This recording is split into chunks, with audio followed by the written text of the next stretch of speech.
Welcome, everyone, to Stepping Into Your Leadership. I'm your host, Christine Courtney. Our goal here is to give you some actionable takeaways that will help you lead your teams. Thanks for joining us on this leadership journey. Let's get started. Hello, everyone. I'm thrilled to invite Erika Bayh into our studio today to take a deep dive into the genius of wonder and the importance of wonder in the workplace and in our lives, because, it's all about we're a whole person, not just the people that come to work. And how do we take this idea of wonder and keep it alive in us more? And Erika has always been a soldier for wonder, always in our company anyway, worked very hard through her tenure to make sure that we kept this alive and kicking. So I invited her back today because I thought it would be nice to hear a little bit about why this is important and also some tips at the end on how you can incorporate this and use this to spark conversation with your employees or with you and to make your life a little more full of curiosity and fun. So Erika, welcome. Hi, thank you so much. I'm so happy to be here today and to talk about wonder. What a wonderful topic. I just love it. So to kick it off, why don't you talk about what you think of, or maybe as your definition of wonder, how you use to describe it so people know what we're talking about. Well, it's so great because I think wonder, similar to love, is one of those things that people think doesn't belong in the workplace necessarily, or is at best an afterthought. Whereas I'm a firm believer that wonder must stay present in the workplace. And just like so much of the other topics that we speak on here, it's something that really good leaders can actually actively cultivate. But it takes intentional effort. So one of my favorite quotes is Socrates, the beginning of wisdom is wonder. And I think that to me really is the essence and heart of everything that we will ever talk about when we're talking about wonder, is that if we're seeking wisdom, if we're seeking growth, if we're seeking evolution of any kind, and as a leader, I would hope we're seeking all of those things. Mm-hmm. The beginning of those things, the starting place, that starting line is wonder, because wonder, somebody once said, wonder is curiosity in action. And I love that expression because it really is this sort of challenge or invitation to open your eyes to curiosity and really seek out is what wonder is to me when we're talking specifically about in the workplace. Yeah, I love that. And one of the things that we teach all the time, and certainly even more so now than ever, is the 6 types of working genius. And it's very interesting that the first genius in the scheme of work, right? If you don't know the 6 types of working genius, you can listen to our numerous podcasts on it. But one of the things that it does is it starts with, you basically have 6 stages of work. And the first stage of work, as they define it, is wonder. And the genius of wonder comes into play. And I love that idea that it's the beginning of everything. That way they use, it's kind of people with the genius of wonder love to ask questions and speculate on things like, is there a better way? Or why are we always doing things the way we are? Or they like to sit in that kind of ambiguity and imagine possibilities. And a lot of times those questions within an organization, those questions permeate change. That's what creates the stages for people to invent and problem solve and come up with things. I find the biggest problem, though, is that there are not as many generally wonderers within organizations as there are other geniuses. So it tends to get rolled over very quickly, or there's rarely time to sit in ambiguity and ponder questions of like, what could we be doing if we weren't doing this? What could we be doing differently? What does the future look like? It's interesting because when we do the working genius assessments, the companies that tend to have a lot of people with wonder tend to be like startups or, software companies, biotech companies, people that are really pushing the envelope into like, this doesn't exist yet, but it could potentially, right? And there's a lot of risk there. And sometimes, those are the kind of people that attracts. But you could have wonderers in all your businesses. We see a lot of it in marketing, in fashion, in media, in content development and creation. But really, I think what you're saying is that everybody could have it. Like every department, for sure, everybody should be cultivating this. 100%. It's so funny that you said that. It makes total sense to me that the startups are where you are seeing the wonders in action. And not to speak completely in a generalizing way, but because the startups have no predefined notion of what's right or wrong. or the status quo. So I think what happens is in more established organizations or places where people have worked for years and years and years, there's perhaps a forgetting that there is a place for wonder, because what happens is, oh, we're just going through, this is how we do business. Whereas a startup, everything is fresh. So it's all about the great big adventure of what might happen. Whereas in the established organization, it's not there as much. So I think it's so smart that the Working Genius starts with wonder to remind us, sort of to get back to that reminder that, because what would normally happen if we were thinking about the start of a project and we didn't have any idea of the Working Genius, we would start with the idea of a vision, right? Something like that, a vision or a brainstorm. We'd say, well, that's the beginning. That's how you start a thing. And that's certainly accurate, but the wonder is the step before, because the vision still includes kind of answers or expectations. The brainstorm often falls into, oh, let's just roll around ideas that we've always rolled around. But whereas wonder is, it's wide open. It's wide open. Wide open and not necessarily efficient. You can't stay in wonder forever. You can't stay in wonder forever. It takes longer and you can't quantify it. So it can be difficult in the modern workplace to structure and allow time for that, because it feels sometimes to people, especially if you're uncomfortable with it, it feels like you might be wasting time, when in fact it might be the most important time. I mean, I'll come clean. It is very hard for me when I feel I have a lot of responsibilities on my plate, a lot of people to make sure I pay, a lot of things to make sure happen, a lot of bottom line numbers to hit. I often skip over this. Yeah. And luckily I have somebody on my team for years who was very good at coming into my office and saying, hey, listen, we got to stop for a minute. We got to just think about these kind of bigger things. And inevitably she would open up her notebook and she would have drawings and pictures and notes, and it wouldn't be organized and it wouldn't be in bullet points, but it would be sometimes pictures or thoughts or just questions. And she'd be like, I'm thinking about this theme for some reason, or it's sticking out to me, or I'm feeling like a lot of people are feeling this way. And I'd be like, what?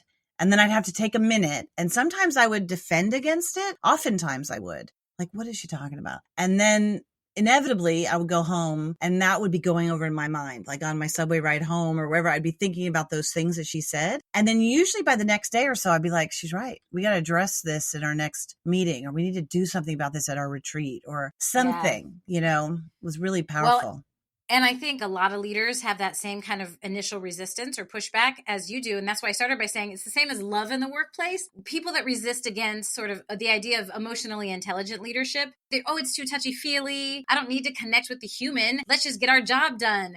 Whereas 9.9 times out of 10, if they will do what you did and ride home on the subway or drive home in the car and think about what's the larger benefit here, the larger benefit to the connection, to the task, is always going to outweigh the few extra minutes that you don't have time for to connect with the human, to spend time in wonder. There was a great article in Forbes magazine, this organizational psychologist. It's a few years back, but she talked about wonder in the workplace. And I pulled out one of the paragraphs from it when I was thinking about this, because exactly this, we forget how powerful or potent it is. She says wonder is especially important in today's volume-focused organizational culture where questioning is no longer encouraged. A shortcut to an agreement and to reach a target is the ultimate expectation. It's a fact that the majority of our work cultures are more concerned with the survival of status quo and enforcement of values that support absolute order and to reach the KPI, rather than diversity of thought, emotions, experience, and a unified rejoice of discovery. I love that. A unified rejoice of discovery. She says, as an organizational psychologist, I find this predictable path of unthinking routine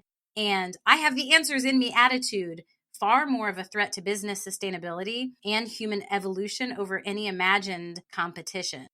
So then she goes on to say the act of wonder, not only looking but beholding a space, growing the required comfort to sit with attentive and focused awareness and without judgment, may be the key forward.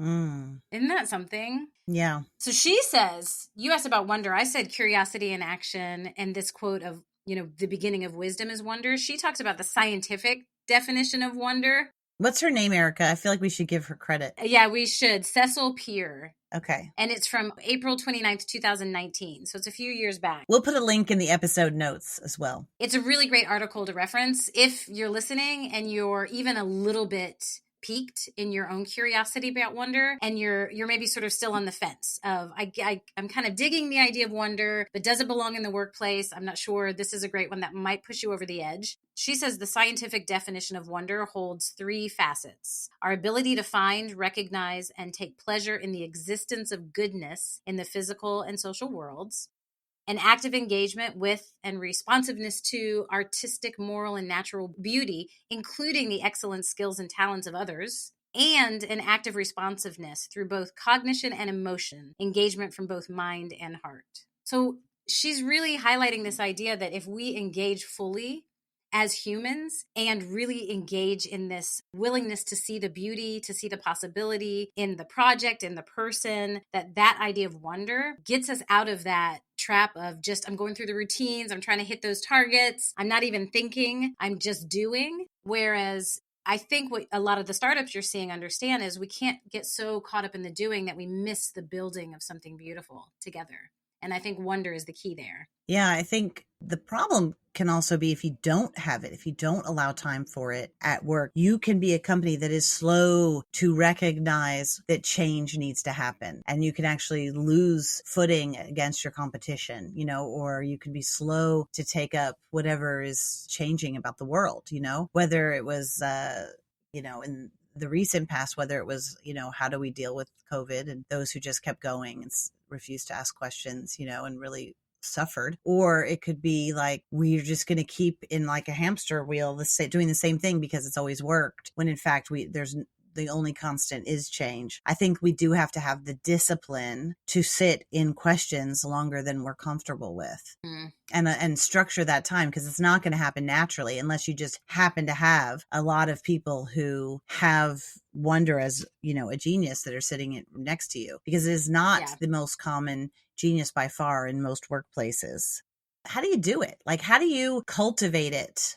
Even in your personal life. I mean, let's face it, when you were talking and reading, I was thinking like, this is true in my personal life. How many times do I'm like, I need to rethink how I'm doing that. I'm doing the same thing and I'm getting the same results, Insanity. Mm-hmm. Well, your personal life. So there's a book that I love that's called The Wonder Switch, by a magician, speaker, author called Harris III. So his book, The Wonder Switch, is really, it's for personal mostly, but you can apply it professionally. So the fact that you ask, how do you do it in your personal life? I think it's important because it is one of those topics that we lose it everywhere. It's not just, in this workplace, I left wonder at the door. We can get into complacency in our personal life too, and not even realize that the wonder switch in us has turned off entirely. I'll answer the how do you do it, but I want to read another snippet too from his book, because it's really important just to think about how we're even thinking about wonder. So I hope people listening will even just think about how they're thinking about it would be a great start, because the first thing is we're not even thinking about wonder. It's not something that we're actively or intentionally bringing into our minds. So he's talking about confirmation bias. You find what you look for, right?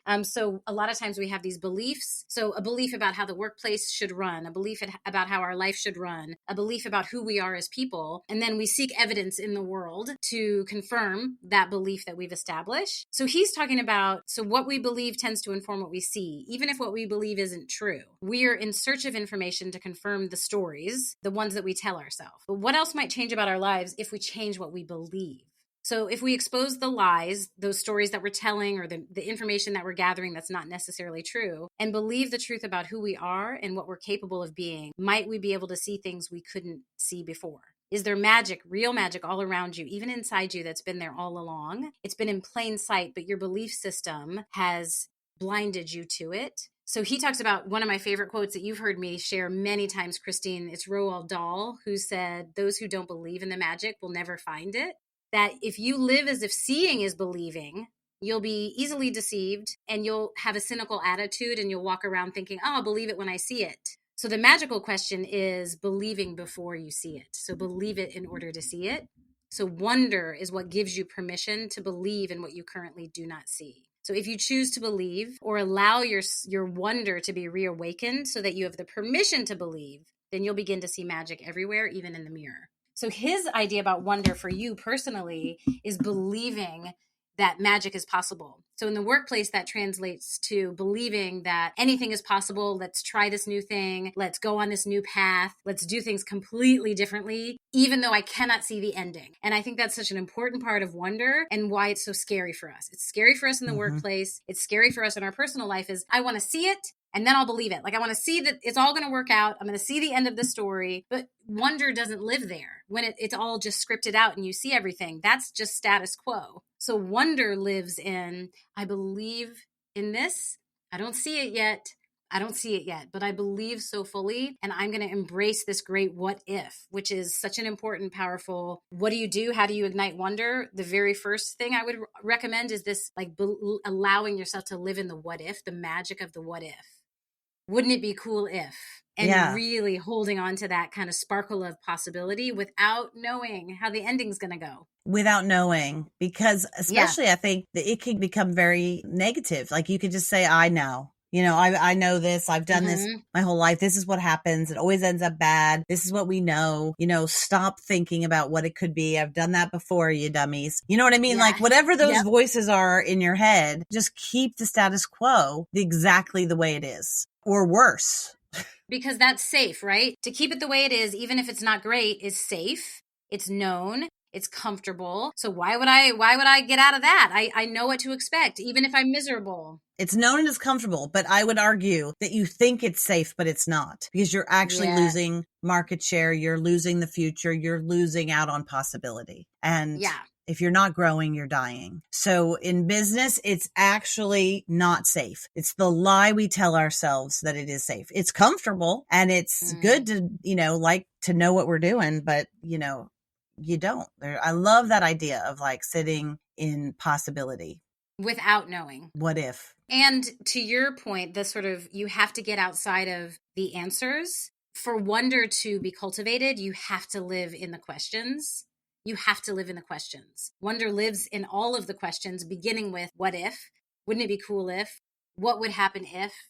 What might be possible here? How could we look at this differently?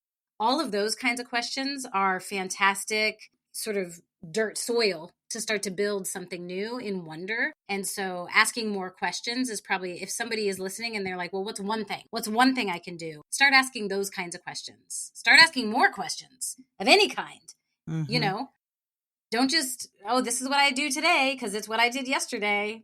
Because that, to your point, eventually you're not even going to notice, not that you're not growing, but that you're falling backwards in your personal life and in your professional life, with your business, with your team. So again, for the working genius model, to have wonder be at the start was a stroke of genius for sure. Well, it is true. So let's talk about some tips for everybody out there on how to spark genius, whether it's for yourself or within your teams, because it does, I think, take some intention in most people. Some people do it naturally, but for most of us, it takes being a little bit intentional. So what's one tip that you have for people? Well, so in Harvard Business Review, so people write about wonder in places that you wouldn't think they would write about wonder. Dr. Karen Rivich, who writes about resilience a lot, she's an author on resilience, co-wrote an article talking about awe and wonder and why you need to protect your sense of wonder in the workplace. And she and her co-author recommend, because wonder is so strange to activate in the workplace or unnatural, to take wonder or awe walks.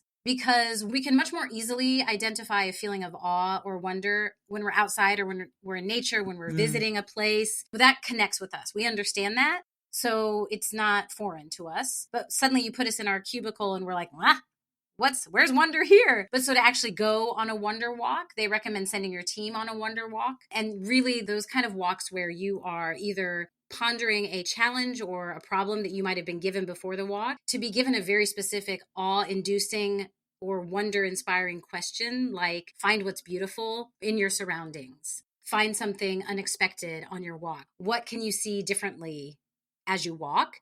So doing something that's more naturally awe-inducing and then coming back. So this is a great prompt to do right at the start if you're going to be doing any kind of visioning activity with your team, a strategic planning session with your team, a company retreat, a full staff meeting, something where you're all going to be together for business. A really great tip that is inspired by Dr. Rivich is that sort of start with the wonder walk, because then you're shifting their brain chemistry before you start. So that's one. I love it. And it takes them out of, looking at their computers, which gets them their minds a little bit more open. Someone, I can't remember who taught me this, but I've done it with folks before and it's great. One of my tips is to have just a question brainstorm. So you put a timer on because it's very uncomfortable for people not to answer questions. So you put a timer on, you say, we're just going to have 5 minutes or 10 minutes, or depending on how many people in the meeting, right? If it's just 2 of you, maybe it's 2 minutes. But if there's a good amount of people, 10 minutes are on the clock. They can see the countdown if possible. And all you're allowed to do is ask questions about whatever it is, the problem that you're dealing with, or the client, or the possibility, or the opportunity. And you can only ask questions. And a lot of people will have questions that are really veiled suggestions, like, have you tried da da da da da? But mostly people Don't you think it would be better if you did? But we can laugh at ourselves because you realize right away how hard it is to ask a genuine question where you don't know the answer. And it can start with those kind of what if questions, and you can start with what if we succeeded beyond our wildest dreams? Yes. Right? Because most people think, what if we fail? That's the thing that's in the back of most people's head. And then you could just get people asking questions, and you have a facilitator there, or you yourself, that just say not a question in a fun way. And you just try to get to questions and not answer. Yeah. And then you can go into the part of your brainstorm where you come up with solutions. But I love just a little bit for a question brainstorm. What's another tip you have? Well, that's so good. This is the same tip worded differently. So Harris III, also from the Wonder Switch, says a phrase that I've repeated now hundreds and dozens and millions of times. Don't crush the wow with how. And it's the same tip, but I want to say it differently, because the actual tip I want to give is write that expression on a Post-it and put it in anywhere you need this reminder. Don't crush the wow with how, because what he's talking about is with wonder, it needs the space to cultivate. As we've been talking about, it needs air to breathe. But too often we're so uncomfortable in the wonder moment that we try to get right to the practical bits and bobs of action and to-do list and tasks, because that feels more comfortable to what we should be doing in the workplace. So the tip of don't crush the wow with how, love it, is don't get to this is what we're going to do. Christine, you're going to do that. I'm going to do that. Okay, here's our deadline. How are we going to make this happen? Yeah. And what he's very clearly saying is, and what you've said too, is it's not that we never get there. Wonder and wow and awe are not places that we live forever. They're places where dreams are born. We need to spend some time in that space. So don't crush the wow with how. Put that, if you're someone who you yourself as the leader or your team tend to get right into the practical, make that a big sign at the start of your next meeting. If somebody comes to you with an idea, don't crush their wow. Allow the wow space to breathe is the tip. I love it. Yeah, that's so true, because one time we were brainstorming what we could do with like a meeting that we were having, and someone had this idea of like, oh, we should take everybody to the planetarium and then we can go into this whole thing. And then of course, we're going, well, how? We can't afford that, And someone said, we didn't use those words. It would have been good to have those words. Don't crush the wow with how. But someone said, just let it go. Like, let's see where this takes us. Even though part of me was like, oh my God, this is so expensive. Like I'm imagining. But what we ended up with, if I just trusted the process, what we ended up with is like someone bought online a little machine that puts stars on the ceiling for $14.99 or something. Exactly. And we turned off the lights and put yoga mats on the floor, and we made our own planetarium that people walked into. But I would never have got there if someone didn't stop me from crushing it. You know what I mean? So it was a good reminder. That's a perfect example of what can happen, right? So my next one is 2 questions that you can use for people that you have in your office that actually have a lot of wonder. But the thing that is interesting that comes with people who have wonder naturally is they also tend, not always, but they tend to be quieter. And so they don't always assert themselves to pushing for it, because it's not always appreciated in the workplace, right? Because it does slow things down, and people generally don't like to slow down, right? They don't feel like they have time for it. So a couple of questions that you can use to like elicit people with wonder to get you going are these. Like, what do you see, let's say Erika, as the real opportunity or problem we should be solving for? So that you stop whatever brainstorm of problem solving and you start to just open up some space for that. And then also just to say, Erika, what do you think we're missing here? and to like give some air to it and just sit backwards, like lean in to say the question and then sit back to allow space to like, we're going to sit here. We're not putting you on the spot. We're actually open to like asking some bigger questions of the universe a little bit. So those are my 2 for sparking those people. Well, that's so good. That last one reminded me of the 5 whys exercise. I feel like Toyota did it. I can't remember. This is something that Tom Armstrong would know if he were here with us today. But the 5 whys, it's exactly that you ask. So if you said to me, Erika, we've got a problem. We need to hire 5 more staff today. And I would say, why? And you would say, because we have this big project and we're understaffed. And I would say, why? And so the 5 whys gets down to, distills the place of what you were saying, Christine, which is what's the real problem? Sometimes we are so reactionary that we're not even living in a conscious awareness of what the real challenge or the real opportunity is. Mm-hmm. And doing 5 whys in a row helps you not only kind of dig down to what really is going on in the opportunity, the challenge, but it also activates the wonder portion of your brain because you start to get more curious. If curiosity is the actual tool that we need to ignite our wonder, we actually have to practice what does that mean to ignite our curiosity and how do I do that? And how do I maybe do it artificially at first if it's not coming naturally? And so the 5 whys is a way to do that. Great. I love that. The 5 whys. Okay. Those are some great tips. And I think it's great to do that even with your friends. I'm going to be with my girlfriends and if we're going through a problem that we have, why not just go through 5 whys? Yeah. That's great. One of again, because curiosity is such an important facet of cultivating wonder, and you really have to approach whatever it is with a beginner's mind. And that's so hard for so many of us to do, whether we're experienced in age, experienced at an organization, and that we can get into, as you pointed out a bit ago, like we can get into knowing. And I have the answers and I'm comfortable. I know exactly what to do here, what to say here, what to expect here. But that wonder requires you to shed all of that and really try to approach something from a beginner's mind. One more tip is to tend to your environment. So look around your environment and see, is this a space where wonder could easily be cultivated?